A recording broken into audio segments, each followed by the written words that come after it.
आज के इस वीडियो में हम बात करने वाले एक ऐसे मैन मेड डिजास्टर की जो बहुत ही खतरनाक था।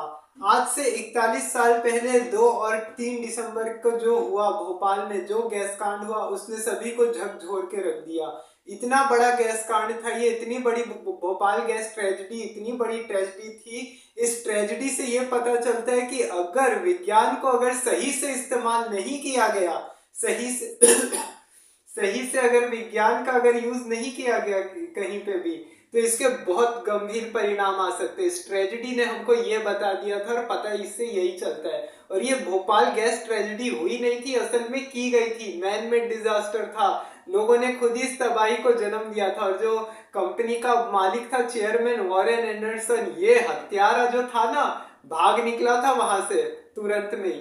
तो अब देखेंगे सारी चीजें क्या हुई थी कि है ना एक्चुअल में क्या हुआ। पूरा इंसिडेंट जानेंगे, हिस्ट्री जानेंगे कि एक्चुअल में क्या क्या हुआ, कैसे हुई थी ये, कौन सी कंपनी यूसीएल से कैसे लीक हुई, सारी चीजें जानेंगे।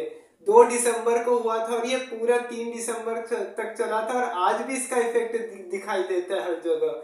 लोग वहां पे हैंडीकैप्ड हैं, तो वहां पे अभी जो आगे आने वाली जनरेशन पे बहुत ज्यादा इसका असर पड़ा, काफी कुछ हुआ। तो वो सारी चीजें देखेंगे एक्चुअल में क्या क्या हुआ था। तो शुरुआत करने से पहले आप सबको बता दूं कि चैनल को सब्सक्राइब जरूर कर ले और वीडियो को पूरा आखिरी तक देखा करें। तो चलिए शुरुआत करते हैं। भोपाल गैस ट्रेजेडी ये दुनिया की सबसे बड़ी रासायनिक दुर्घटना रह चुकी है। इसकी हिस्ट्री क्या है देखिए। यहाँ से क्या हुआ था, मिथाइल आइसोसाइनाइड गैस लीक हो गई थी, MIC। MIC जो होती है ना, इसमें क्या होता है देखिए, MIC है ना, होता है एक साइनाइड। MIC मतलब मिथाइल आइसोसाइनाइड। साइनाइड एक बहुत खतरनाक जहर होता है। जब मैंने आपको LTT के बारे में बताया था, वेलुपिल्लई प्रभाकरन के बारे में, तो बताया था ना कि वो लोग साइनाइड की गोली लेके घूमते थे। वो साइनाइड एक जहर ही होता है एक तरह से। तो मिथाइल आइसोसाइनेट है ना, जो क्या होता है ना, ये कार्बन में मिलाया जाता है। कार्बन और हाइड्रोजन, कार्बन प्लस हाइड्रोजन, इससे क्या होता है ना, एनर्जी मिलती है। तो इससे काफी सारे कुछ रहता है इसमें, ये सब काफी किफायती होते हैं। लेकिन जैसे कार्बन को जैसे अगर हाइड्रोजन और कार्बन को जैसे इसमें अगर मिला दे तो ढेर सारी एनर्जी वगैरह मिलती है, काफी कुछ होता है। लेकिन अगर मान लीजिए अगर इस हाइड्रोकार्बन में अगर अपन ने जहर मिला दिया, और अगर मान लीजिए अगर जहर अगर किसी ने मिला दिया, अगर कुछ अगर गलत सलत कोई केमिकल आ गया इसमें, तो आराम तो होगा क्या, आप तुरंत में काम तमाम हो जाएगा। कि है ना, सांस लेंगे, सांस लेते इंसान की डेथ तो हो सकती है। शुरुआत में ऐसे कुछ पता नहीं चलता इसमें क्या होता है, स्लोली डेथ होती है। इसमें क्या होता है, शुरुआत में तो आंखों में जलन होती है, थोड़ा सफोकेशन होता है, खांसी होती है, फिर उल्टियां होती है, मुंह से झाग निकलता है। स्लो डेथ होती है, इससे तड़प तड़प के इंसान मरता है, वो वाली डेथ होती है इसमें। अब देखिए, अब थोड़ा सा हिस्ट्री के बारे में जान लेते हैं कि एक्चुअली क्या हुआ था उस समय। देखिए, ये जो इंसिडेंट है ना, यूसीआईएल फैक्ट्री से निकला था। यूसीआईएल इंडिया की बहुत बड़ी फैक्ट्री थी ये, भोपाल गैस की। भोपाल में बहुत बड़ी यूनियन कार्बाइड की बहुत बड़ी कंपनी थी, वॉरेन एंडरसन इसका मालिक था। अब देखिए, अब क्या हुआ था 1928 में, 1928 में क्या हुआ था ना, कि इस कंपनी की नींव रखी गई थी, यूनियन अमेरिका लिमिटेड कंपनी की। ये जो बड़ी फैक्ट्री अमेरिका में इसकी नींव रखी गई थी। और जब अमेरिका में इसकी नींव रखी गई थी ना, तो ये कई सारे पेस्टिसाइड्स बनाती थी। और जिस एरिया में ये जहाँ पे नींव रखी गई थी ना, वहां पे लगभग 9,000 तक की आबादी होती थी, और उस आबादी का घर इसी से ही चलता था, इस कंपनी की वजह से ही। तो उस वजह से क्या हुआ कि काफी कुछ होता था। अब 1950 आते आते क्या हुआ, जब इंडिया को आजादी मिली, तो इंडिया को आजादी मिलने के बाद क्या होता है कि है ना, अब जैसे उस समय तो आधे से ज्यादा जनता तो खेती पे ही निर्भर होती थी उस समय। तो ये जो कंपनी थी ना, इसने क्या किया था ना, ये सेविन नाम का एक केमिकल बनाती थी, जिसको है ना खेतों में किसान यूज करते थे, या बीज उगाने के लिए यूज किया जाता था, और भी चीजों के लिए इसका इस्तेमाल किया जाता था। ये सारी चीजें होती थी। अब इसकी वजह से क्या हुआ कि अब जैसे इसकी वजह से काफी कुछ होता था। लेकिन अब 1969 में ये फैक्ट्री का गठन होता है भोपाल में। ये वॉरेन एंडरसन ये इंडिया में यूसीआईएल के नाम से फैक्ट्री खोलता है, United India union carbide India limited, इस नाम से ये फैक्ट्री खोली जाती है। और इसमें क्या होता है ना, कि जैसे अमेरिका का इसमें 50% से ज्यादा शेयर था। अब देखिए अब भारत सरकार के कंट्रोल में आ गई थी, तो भारत सरकार ने क्या किया था ना, इसको लेके है ना काफी ज्यादा एक फेरा एक्ट लागू कर दिया था। फेरा एक्ट लागू कर दिया था, ये एक विदेशी एक्ट है ये। इस एक्ट के तहत क्या था ना कि है ना जो यूसीआईएल का जो था ना, जो मालिकाना हक था ना, वो जो अमेरिका की कंपनी का जो मालिकाना हक था ना, वो यूसीएल से हटके जो 40% तक ही होता है ना, 60% पूरा सरकार तक जाता है, ये वाली बात थी। तो यूसीआईएल लेकिन अपने मालिकाना हक को इस पे छोड़ना नहीं चाहता था। तो इसने क्या किया कि नहीं, इसने बोला कि इसने क्या किया कि है ना, सरकार को आइडिया क्या दिया कि है ना, हम एक काम करते कि है ना, जो सेविन केमिकल बनाते हैं ना हम यहाँ से, वो है ना एक काम करते हैं, इंडिया में प्रोड्यूस करेंगे। और इंडिया में जब प्रोड्यूस करेंगे और फिर है ना उसके बाद क्या होगा, लेकिन उसके लिए क्या होगा ना कि है ना उसको टेक्नोलॉजी वगैरह सब चाहिए होगी, वो यूएसए से इंपोर्ट करनी पड़ेगी। इंडिया में उतनी टेक्नोलॉजी नहीं है। अब सरकार इस झांसे में आ गई और मान गई। अब देखिए यहाँ पे है ना, लेकिन क्या हुआ, कंपनी की कुछ बड़ी गलतियां देखिए आप सर, क्या क्या गलतियां हुई कंपनी से। देखिए सबसे पहली गलती क्या हुई, जहां पे ये फैक्ट्री को बनाया गया था ना, जहां पे जिस फैक्ट्री को स्टेब्लिश किया गया था, जहां खोला गया था, रेलवे स्टेशन से 2 किलोमीटर की दूरी पे ही थी। सोचिए अगर इस तरीके की सिचुएशन आती है, और रेलवे स्टेशन तो पूरा पब्लिक का इलाका होता है, इतने लोग आना जाना करते हैं वहां पे, इतनी भीड़ भाड़ वाला इलाका होता है, तो कहीं अगर बाहर से भी अगर कोई आता होता अगर उस दिन, तो कितने लोग मारे जाते हैं फिर ऐसे में, अगर इस तरीके की कोई खराब सिचुएशन आती है तो ये सबसे बड़ी गलती हो गई। दूसरा क्या गलती हुआ कि है ना, जो भी है ना टेक्नोलॉजी है ना कंपनी ने बनाई यहाँ पे, वो कोई अप्रूवल ही नहीं था। जो भी टेक्नोलॉजी इन्होंने यूज की, जो भी कुछ किया, इसका कोई अप्रूवल नहीं था प्रॉपर।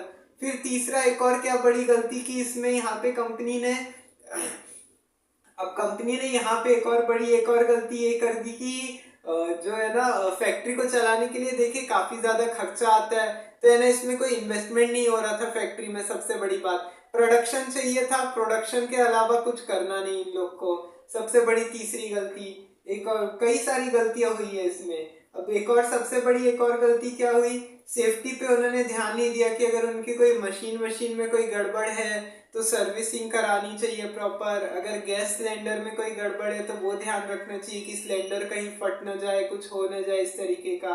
अब लीकेज का रास्ता गैस को मिल ही गया था। यहाँ पे कई हादसे इसके बाद हो चुके थे। चलिए अब कॉजेस पे आते हैं, अब आगे चल के कि एक्चुअल में हुआ क्या था। अब पूरा इंसिडेंट बताता हूँ आगे चल के। अब 1969 में जैसे अब ये फैक्ट्री को गठन किया गया था। अब क्या हुआ कि उसके बाद जैसी ये सारी चीजें हुई, अब उसके बाद क्या हुआ कि अब 1975 में क्या हुआ, अब जैसे इसमें है ना एक और गलती एक और की, जो है ना वर्कर्स की यहाँ पे ट्रेनिंग होती थी ना, पहले सबको 15 घंटे करना पड़ता था, 15 घंटे से करके उनका 6 घंटे कर दिया गया। ये देखिए ट्रेनिंग में सबसे इतनी बड़ी गलती कर दी कंपनी ने, ट्रेनिंग ही प्रॉपर नहीं दी थी। मतलब प्रोडक्शन बढ़ाए जा रहे थे, कुछ करना नहीं था, बस काफी ये सब चल रहा था। फिर अब उसके बाद क्या हुआ कि है ना 1975 में क्या हुआ कि किसी ने, ट्रेड यूनियन ने यहाँ पे कंप्लेन कर दी कि है ना पोल्यूशन यहाँ पे होता है, सबसे ज्यादा पोल्यूशन की वजह से, ये हाइड्रोकार्बन से पोल्यूशन बहुत हो रहा है, देखिए इसमें कुछ करो। लेकिन नहीं, इग्नोर करो, हमको प्रोडक्शन चाहिए।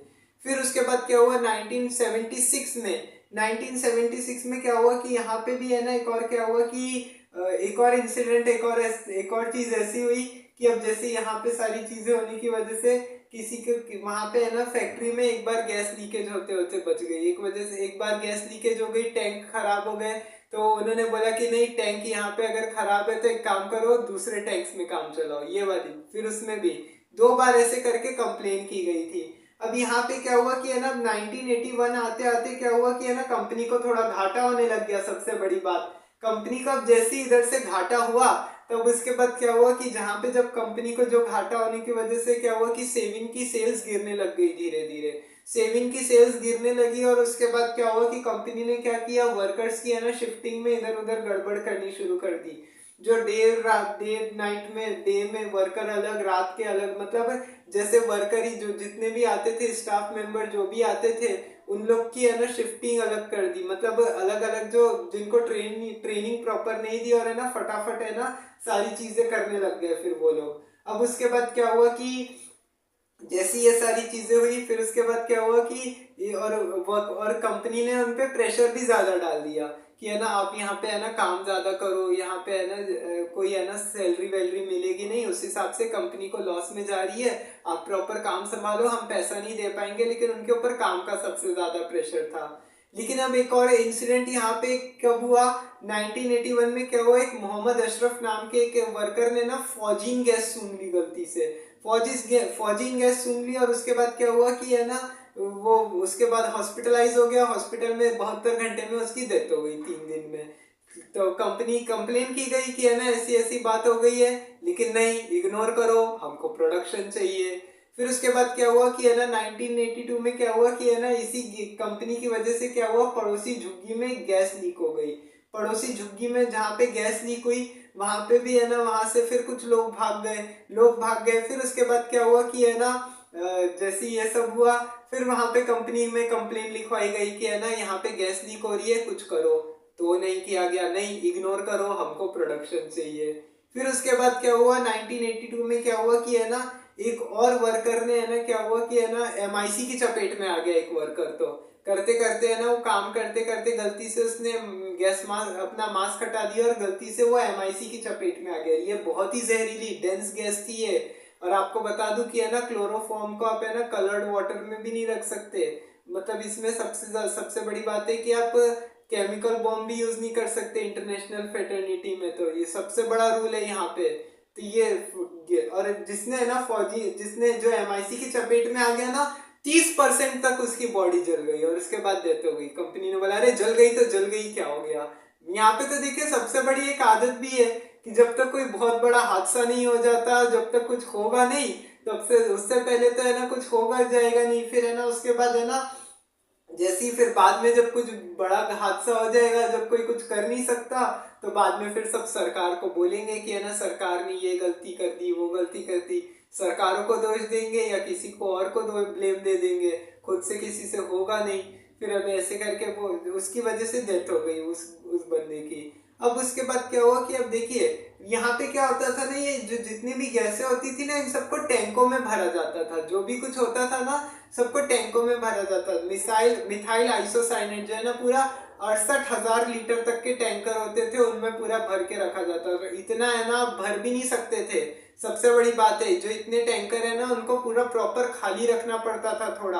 अब जैसे ये जो एमआईसी है ना इसको 4 डिग्री सेल्सियस पे रखा जाता है। सबसे बड़ी बात 4 डिग्री सेल्सियस पे रखा जाता है। और इसको कितने डिग्री पे रखा जाता था, 20 डिग्री। सोचिए 20 डिग्री सेल्सियस पे रखा जाता है। कंपनी वालों को कुछ पता भी है कि नहीं, मेरे को लगता है जानबूझ के करते होंगे, समझ में नहीं आ रहा था। अब देखिए क्या होता है। अब सबसे बड़ी बात कूलिंग सिस्टम वैसे खराब। अब सबसे बड़ी बात क्या होती है कि है ना देखिए यहाँ पे सबसे बड़ी बात है ना जैसे और वेल्व्स आपके सबसे ज्यादा खराब है।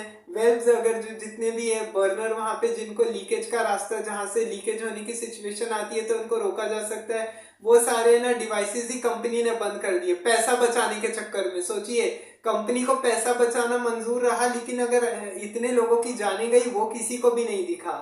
अब देखिए कंपनी ने इतनी बड़ी गलती कर दी कि है ना सारे डिवाइसेस ही हटा दिए जो यहाँ पे है ना गैस लीकेज को है ना निकलने का यहाँ से रास्ता देते थे, या जो भी है ना ऑप्शन थे यहाँ पे कि है ना जिनसे बचाया जा सकता था, वो सब भी यहाँ से कंपनी वालों ने सबने हटा दिया कि अरे नहीं इन सब में ही काम चलाओ, इससे क्या है थोड़ा पैसा बचेगा।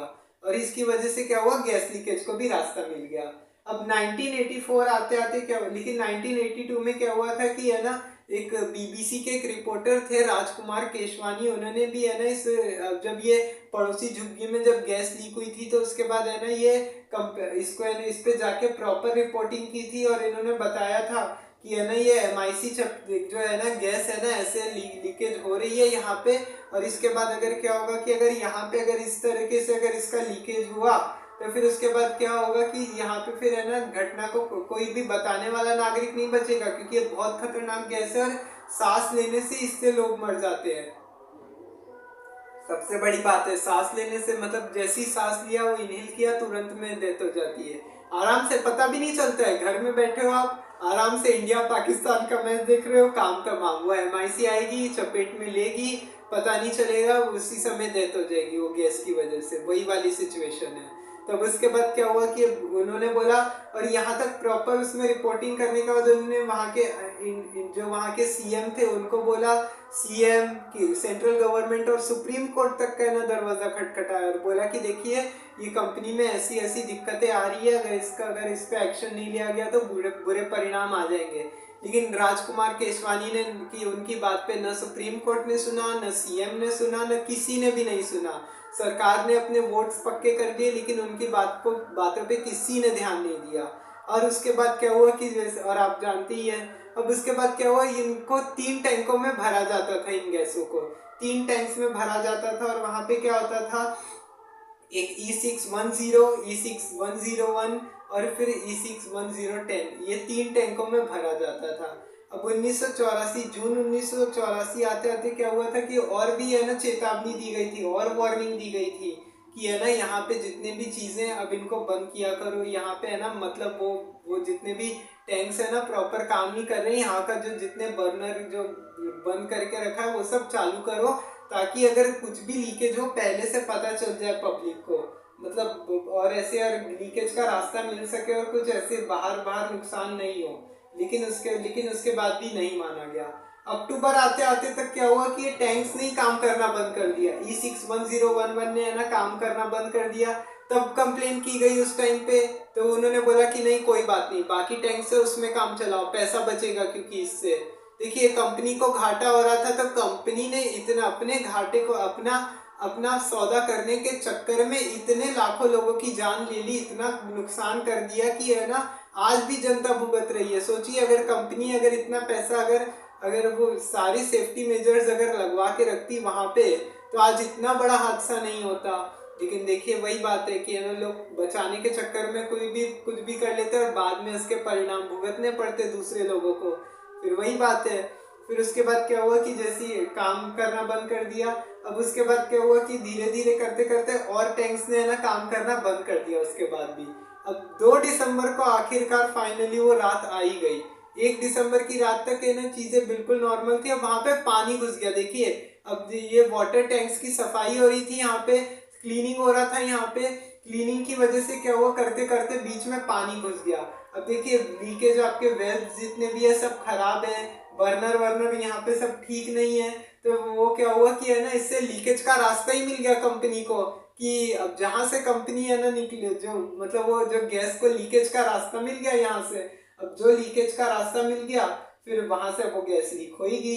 अब देखिए रात के 10:30 बजे तक तो चीजें फिर भी नॉर्मल थी।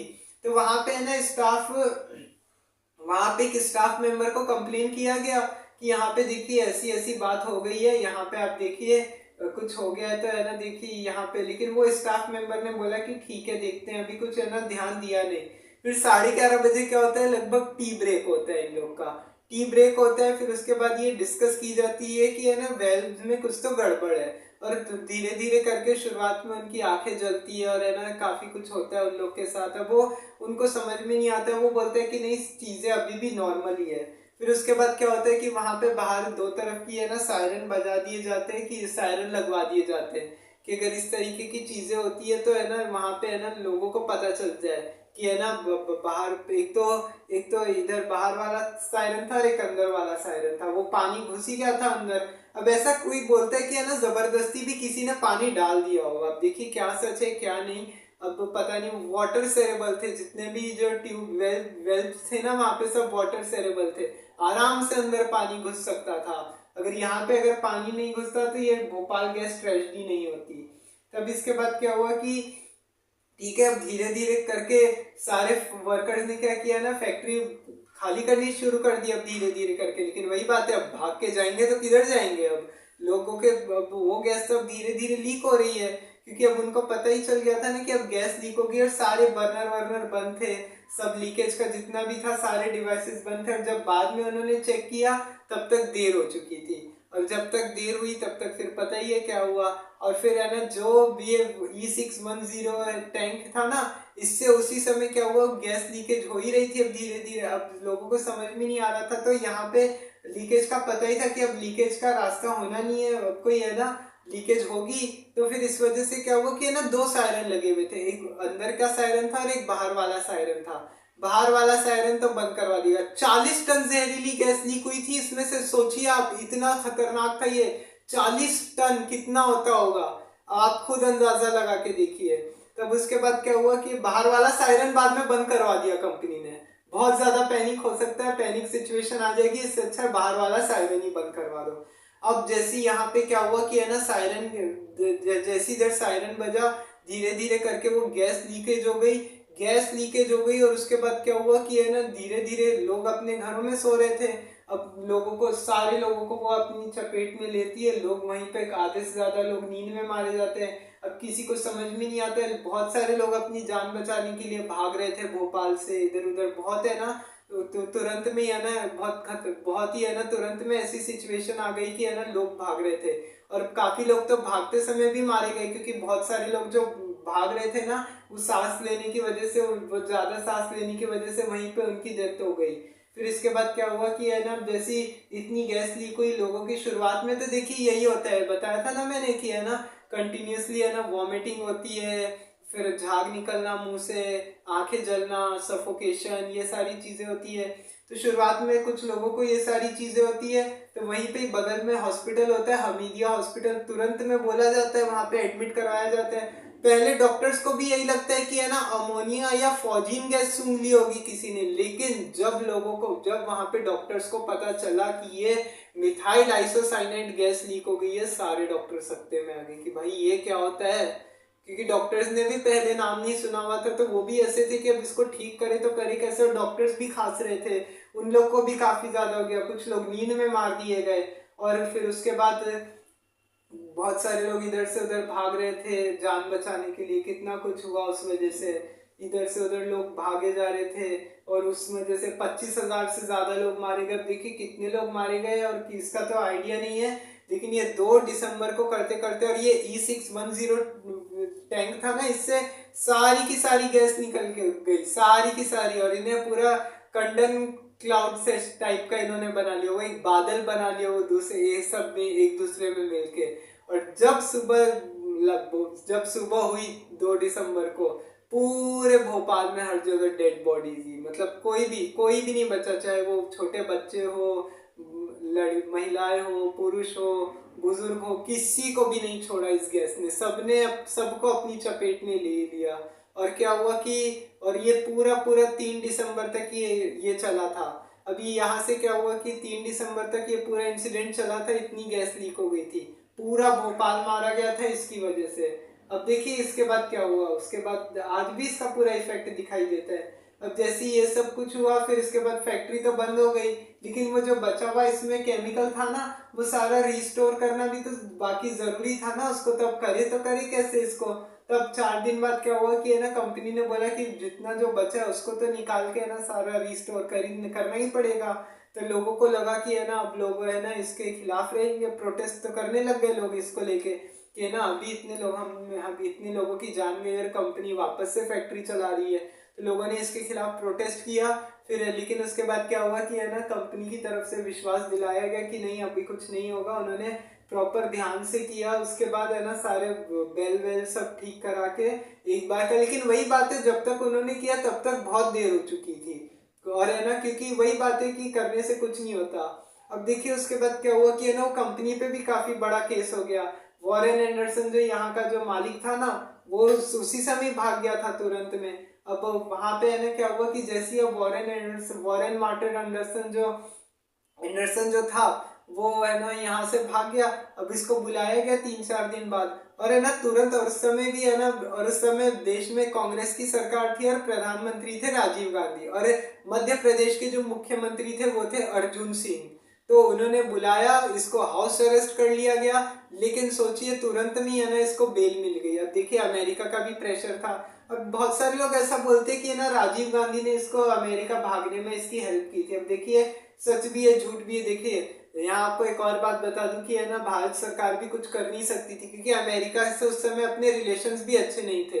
1971 1965 आप जानती हैं, जब इंडिया पाकिस्तान से हमारा कॉन्फ्लिक्ट होता था या चाइना से कोई कॉन्फ्लिक्ट होता था, तो कभी ने अमेरिका ने अपने को सपोर्ट नहीं किया इंडिया को। सोचिए, तो अमेरिका से और 70 उस समय तक तो रिलेशंस भी अच्छे नहीं थे। और आप तो जानती है कि 1971 के युद्ध के समय क्या हालात थे, अमेरिका ने क्या किया था।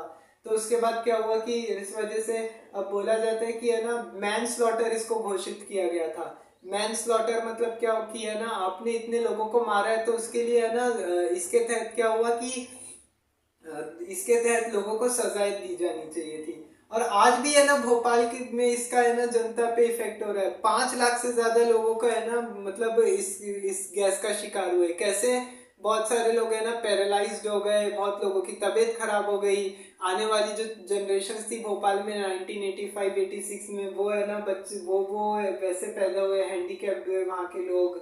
कोई किसी को कोई अंधेपन का शिकार हुआ, काफी सारी चीजें हुई ना, कोई ब्लाइंडनेस का हुआ, बहुत कुछ था ऐसे करके। तो और आज भी इसका और इसका अब देखिए वॉरेन एंडरसन का क्या हुआ। देखिए वॉरेन एंडरसन को तो कितनी बार बोला गया कि ये फैक्ट्री में बहुत गड़बड़ हो रखी है, इसको सही कराओ, लेकिन नहीं, ये चुपचाप बैठा हुआ है। उसके बाद भी मैन स्लॉटर के तहत इसको पे मुकदमा चलाया गया था। यहाँ से अब देखिए अमेरिका का भी सबसे ज्यादा प्रेशर था, तो कोई कुछ कर नहीं सकता था, यहाँ से इसको लेके चले गए। अब उसके बाद जैसी ये सारी चीजें हुई, कंपनी के सारे इस पे फिर है ना भोपाल फिर इंडियन गवर्नमेंट को भी है ना इस पे बहुत सारा मुआवजा देना था। तो उसके तहत कंपनी से बोला गया, लेकिन कंपनी ने आज के हिसाब से अगर देखा जाए तो $470 मिलियन का बोला उन्होंने। पहले उन्होंने कुछ बोला, फिर इंडियन गवर्नमेंट ने उसको मना कर दिया कि नहीं ऐसे तो हम लेंगे नहीं। फिर उन्होंने $470 मिलियन बोला, लेकिन वो बाद में हुआ 1500 करोड़ रुपया करके बोला गया कि नहीं 1500 करोड़ रुपए अगर इंडिया के हिसाब से हम देंगे पूरा। लेकिन वही बात है कि है ना इतने से पैसे में क्या हो जाएगा, जितने जो लोग मर गए उनका क्या, फिर वो जितने लोगों की डेथ हो गई उनका तो हो गया। फिर 1989 में जाके है ना सभी को मुआवजा दिया गया। वॉरेन एंडरसन के तहत है ना, वॉरेन एंडरसन के तहत मुकदमा अमेरिका में भी चलाया गया। एक्ट के तहत है ना मुकदमा चलाया गया कि है ना जिसमें आपने हजारों लोगों की जान ली है। वॉरेन एंडरसन को तो बोला गया था कि आप इंडिया आओ यहाँ पे। इंडिया भी ये तो आता ही नहीं, क्योंकि इसको पता ही था कि अगर इंडिया आएगा तो इसको मार दिया जाएगा, और मार ही डालते इतने लोगों की जान ही लिया तो इस वजह से क्या हुआ कि वॉरेन एंडरसन वहां पे ऐसी ऐश करता रह गया। और 2014 वहां पे भी अमेरिका में भी इसके खिलाफ केस चला। 1986 में ये रिटायर हो गया और वहां पे ये ऐसे ही अमेरिका में रह गया। और है ना फिर उसके बाद क्या हुआ कि है ना ऐश करता रह गया वो वहां पे। और सितंबर 2014 में फाइनली वो 2014 में वॉरेन एंडरसन की डेथ हो गई। और किसने सब कुछ भुगता? भोपाल की जनता ने, और आज भी भुगत रही है। वही बात है, वो जिसके ऊपर बीतती है वही जानते हैं। और वैसे वही बात है कि अपने आज इतने बड़े बड़े इंसिडेंट्स होते हैं, इतना कुछ होता है, क्या होता है 1 महीने 2 महीने 3 महीने सब याद किया जाता है, सब भुला देते हैं, बाद में सब अपने अपने काम में लग जाते हैं। तो 2004 में एक वेलफेयर कमीशन भी बिठाई गई थी, और वो वेलफेयर कमीशन ने पूरी इसकी जांच की थी। और उसने 2006 में बताया था कि हाँ उसने जो जितने भी जो कंपनी की तरफ से मिला था वो भोपाल विक्टिम्स को बट गया है। और इसके बाद 2010 में भी आपको एक और बात बता दूं कि है ना कंपनी के कई सारे एम्प्लॉयज को है ना इनके ऊपर भी है ना मुकदमा चला था। सबको 2 साल की जेल और 1-1 लाख का जुर्माना लगाया गया था, इनके ऊपर जुर्माना लगाया गया था। और अब देखिए काफी कुछ हुआ, लेकिन वही बात है कि अगर सेफ्टी पे अगर कंपनी ने ध्यान दिया होता पहले से, तो हो सकता है कि है ना इसका परिणाम नहीं भुगतना पड़ता लोगों को। आज भी इसका इफेक्ट देता ही है, वहां पे दिखाई देता ही है उस एरिया में। वहाँ के लोग हैंडीकैप्ड है, और काफी कुछ है, अभी भी लोग पैरालाइज्ड है, बहुत सारे लोगों की तबीयत खराब हो गई थी, काफी कुछ हुआ था। तो वही बात है कि अगर कंपनी ने अगर प्रॉपर ध्यान दिया होता इस चीज में, अपने पैसे बचाने के चक्कर में अगर सेफ्टी डिवाइस को बंद नहीं किया होता, तो इतना बड़ा नुकसान नहीं होता। जो रिपोर्ट्स आई थी उनको प्रॉपर ध्यान से पढ़ लिया होता। तो ये था भोपाल गैस कांड के बारे में। भोपाल गैस ट्रेजेडी बहुत बड़ी ट्रेजेडी थी, ये बहुत बड़ी रासायनिक दुर्घटना थी। तो आपको ये वीडियो कैसा लगा कमेंट में जरूर बताइएगा। वीडियो को लाइक एंड शेयर करना बिल्कुल भी ना भूलें। चैनल को सब्सक्राइब जरूर कर दे, वीडियो को पूरा आखिरी तक देखा करें। कल किसी और टॉपिक पे बात करेंगे, तब तक जय हिंद जय भारत।